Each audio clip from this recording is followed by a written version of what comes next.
Ça, c'est un cerveau. Et lui, c'est le scientifique qui va libérer ton cerveau. Petit peu de café pour libérer le mien.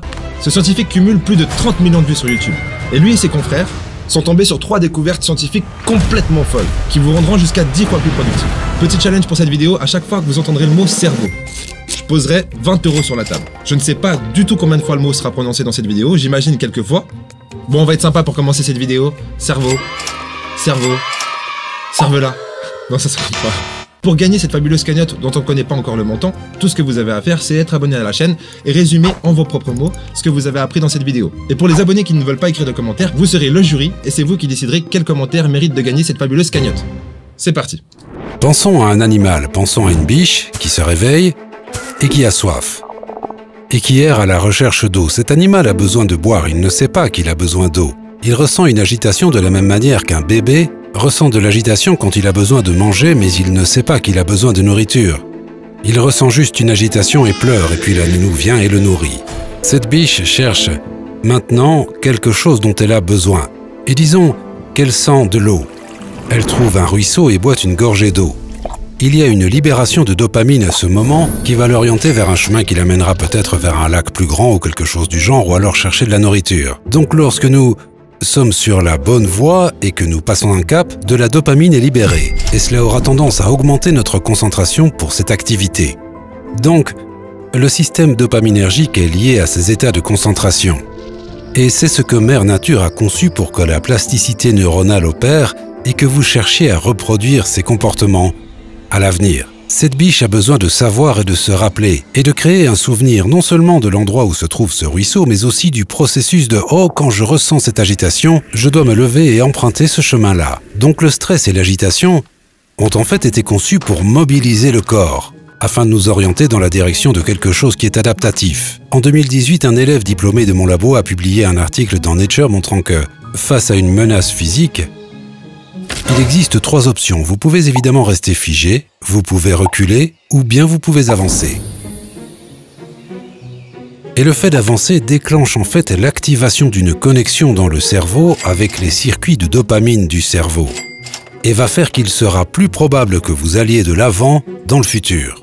Maintenant, ce qui nous a intéressé, c'est que non seulement le fait d'aller de l'avant est récompensé à un niveau neurochimique, mais que les niveaux les plus élevés d'agitation et de stress sont associés au fait d'aller de l'avant. Nous pensons toujours « Eh bien, si je me calme suffisamment, je vais pouvoir avancer ». Mais c'est exactement le contraire, vous savez. Et donc, les gens qui sont paralysés par la peur et qui ont du mal à démarrer, parfois la clé est d'augmenter le niveau de stress et d'agitation. C'est pour ça que les délais sont aussi efficaces, c'est pour ça que la peur est si efficace. C'est pour ça que cette biche se lève de vous savez, sa jolie petite tanière et commence à se bouger parce que elle ressent une certaine agitation et si cette agitation n'est pas assez élevée, nous n'irons pas de l'avant. On vient déjà d'élucider la procrastination. La raison pour laquelle on procrastine, c'est pas parce qu'on n'a pas envie de faire l'activité, ou c'est pas parce que l'activité nous stresse. La raison pour laquelle on procrastine, c'est parce que l'activité ne stresse pas assez. Vous vous rendez compte? Quelle trouvaille! Est-ce que vous aussi, vous êtes cette personne qui vous dit avant les examens « C'est bon, tranquille, moi je suis en bon. Je réviserai une semaine avant, je pense qu'il n'y a pas besoin de plus. » Puis les semaines passent, et vous vous rendez compte qu'en fait, les examens sont demain. Vous dites, là je suis un peu stressé, donc je vais m'y mettre. Je vais réviser toute la nuit, ça devrait passer. Vous révisez toute la nuit comme un malade. Vous arrivez au cours, vous faites votre examen. Une semaine plus tard, vous recevez les résultats. Vous avez les meilleures notes de tout le collège. Non, ça c'est pas vrai. Vous redoublez. Vous redoublez. Vous n'étiez pas assez stressé avant les examens, mais plus la date se rapprochait, plus le stress augmentait. Et à un certain stade, le stress était tellement élevé que vous étiez obligé de réviser, comme la biche était obligée d'aller se lever pour trouver un petit lac. Malheureusement, elle ne s'est pas laissée assez de marge pour trouver le lac à temps, et elle est morte de soif. Et vous avez raté vos examens. La question serait donc, qu'est-ce qu'on peut faire pour éviter ça? Simplement, augmenter le stress artificiellement. Pour ce faire, très simple, faites la liste de ce qui arriverait si ça se passait mal. J'ai pas envie de rater ces examens parce que j'ai pas envie de perdre une année de ma vie. J'ai pas envie de rater ces examens parce que j'ai pas envie de rentrer chez moi et me faire taper à la ceinture. Le pire dans l'histoire, c'est que pour vos examens, vous connaissez la date. Mais pour vos rêves, il n'y a pas de délai. Du coup, on repousse à demain. Faites pas ça. Je vous en prie, faites pas ça. Mais je pense qu'on devrait essayer de mieux comprendre notre espèce et comment nous fonctionnons, que les premières étapes du travail acharné et de la concentration vont ressembler à l'agitation, au stress et à la confusion, car c'est le système de noradrénaline et d'adrénaline qui nous donne des impulsions. Aucun d'entre nous ne s'imagine rentrer dans une salle de sport et battre son dernier RP.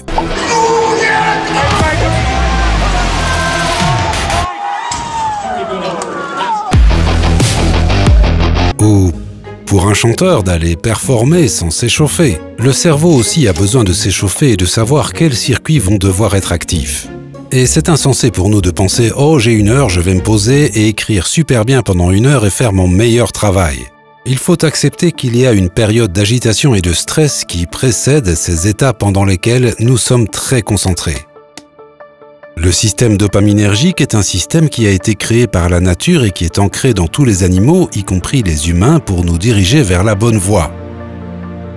Maintenant, beaucoup de gens parlent de la dopamine comme de cette chose que vous obtenez quand vous publiez un livre, ou lorsque vous signez un contrat pour un livre, ou lorsque quelque chose de merveilleux se produit, comme quand votre enfant est né. Et c'est vrai, mais le rôle principal de la dopamine est d'être libéré à chaque fois que vous passez une étape ou que vous pensez être sur la bonne voie.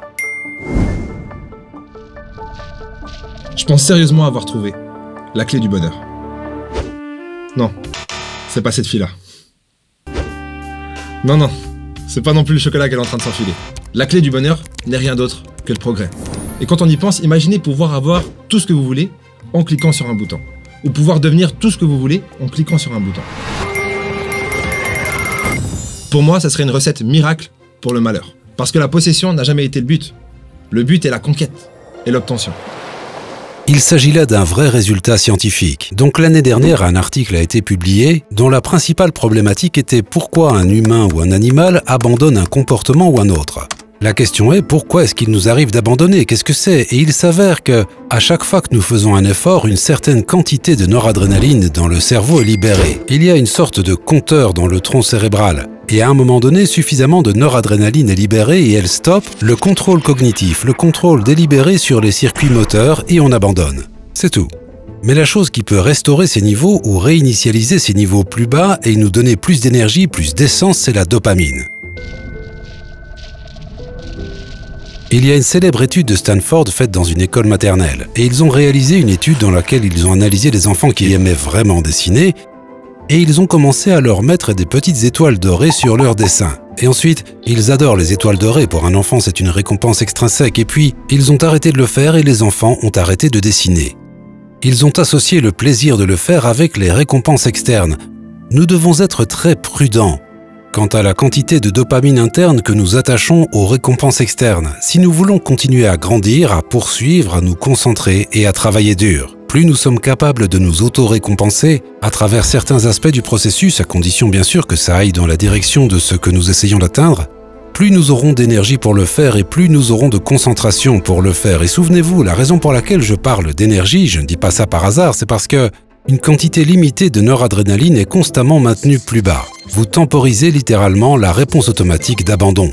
Et donc quand les gens commencent à réaliser que s'ils se fixent des objectifs à l'intérieur d'un objectif plus large et qu'ils s'auto-récompensent pour chacun d'entre eux, ils ont essentiellement une quantité infinie d'énergie pour poursuivre ces objectifs. Ils disposent d'une concentration infinie pour poursuivre ces objectifs.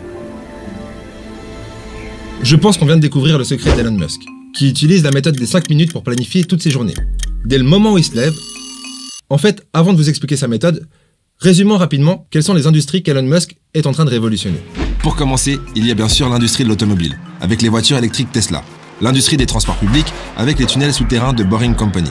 Il y a également l'industrie de l'énergie, avec les panneaux solaires et les boîtiers de stockage d'énergie. L'industrie de la conquête spatiale avec SpaceX. Il y a aussi l'industrie des réseaux en ligne, avec des satellites qui sont déjà fonctionnels et qui vous offrent un réseau n'importe où dans le monde. Sans parler de l'industrie de la santé mentale et des nanotechnologies, avec Neuralink. Et il s'apprête maintenant à révolutionner l'industrie des smartphones, avec un téléphone que je me réjouis d'avoir. Le Tesla Phone. Voilà, juste quelques petits projets. Comment un homme comme lui peut faire tout ça? Les plus rageux d'entre vous diront « Ah mais c'est l'argent, avec l'argent on peut tout faire !» Mais derrière l'argent se cache un cerveau. Et Elon Musk a parfaitement compris comment utiliser son cerveau. C'est pour ça qu'il utilise la méthode des 5 minutes dès le moment où il se réveille le matin. Quelle est cette méthode? C'est très simple. Il planifie toute sa journée en tranches de 5 minutes.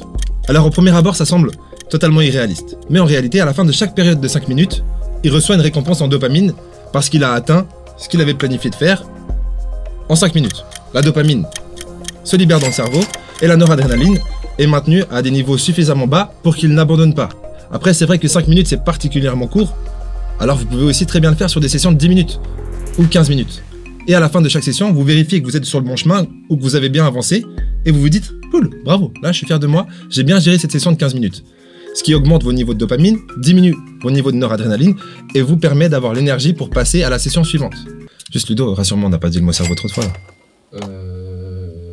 Maintenant on passe aux choses sérieuses. Une collègue à Andrew Huberman a fait une découverte scientifique hors du commun qui n'a absolument aucun sens, mais malgré tout, qui a littéralement le pouvoir de changer votre vie. Quand vous aurez compris cette découverte, vous pourrez utiliser cette technique et vous saurez en plus qu'elle est scientifiquement prouvée.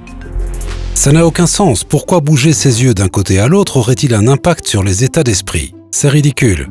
Mais ensuite, ce qui s'est passé en 2018, 2019, 2020, 5 manuscrits de qualité ont été publiés dans de très bonnes revues, par des groupes qui étudiaient les mouvements oculaires, et non le stress ou les traumatismes.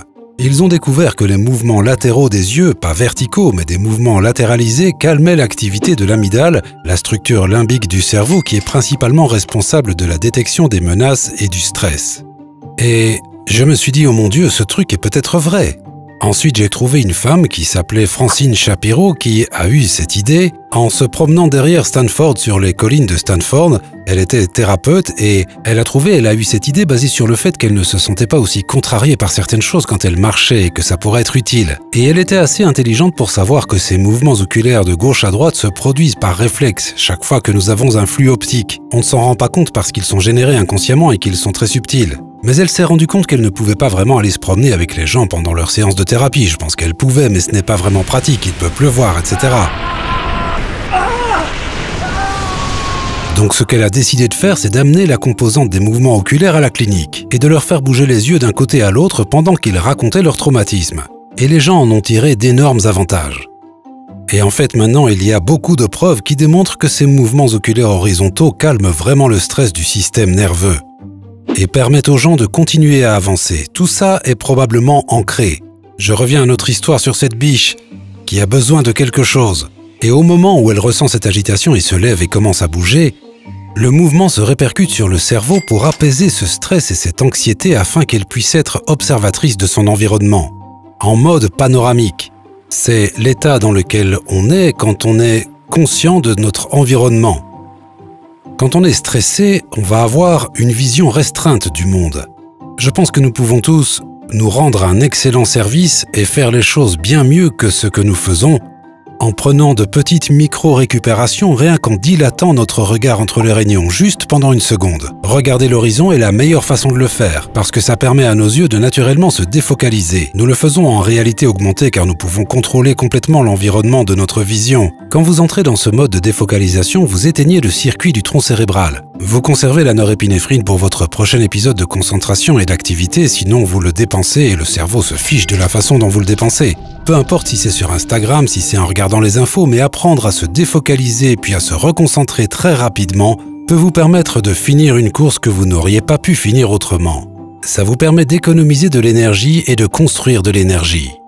Et ce qu'on fait quand nous passons de cette focalisation à la défocalisation, comme je l'appelle, ou la vision focale contre la vision panoramique, c'est que vous activez et désactivez le système nerveux autonome pour la vigilance. Vous activez et désactivez le circuit de noradrénaline. Ça vous est forcément déjà arrivé. Vous travaillez dur toute la journée et vous faites des petites pauses. Mais pendant ces petites pauses, vous passez votre temps sur les réseaux sociaux ou vous regardez des trucs sur votre téléphone portable. Si on regarde ça de façon scientifique, oui, de façon scientifique, en réalité, vous ne faites pas de pause, car vous continuez à sécréter de la noradrénaline, ce qui ne va pas vous aider à reprendre le travail juste après. L'idéal pour une pause, c'est soit d'aller marcher, soit de regarder l'horizon, ou soit d'utiliser notre programme Se relaxer pour gagner, inspiré de la méthode Bud Winter. Maintenant, il est temps de parler sérieux. On va parler d'argent, de thunes, de moula, de pépettes, d'oseille, de cash, mon frère. Il est temps de boursicoter. Ludo, à combien est la cagnotte du jour? 320 €. Attendez, je reviens. J'ai pu parler avec notre comptable, c'est en ordre. Vous avez exactement 7 jours, pas une seconde de plus, pour écrire le meilleur commentaire de tous les temps. Le grand gagnant sera donc la personne qui a le plus de likes sous son commentaire, pour autant que ce commentaire traite du sujet de la vidéo du jour. D'ailleurs, n'oubliez pas de vous désinfecter les mains avec du gel hydroalcoolique après avoir écrit votre commentaire. Je me déteste.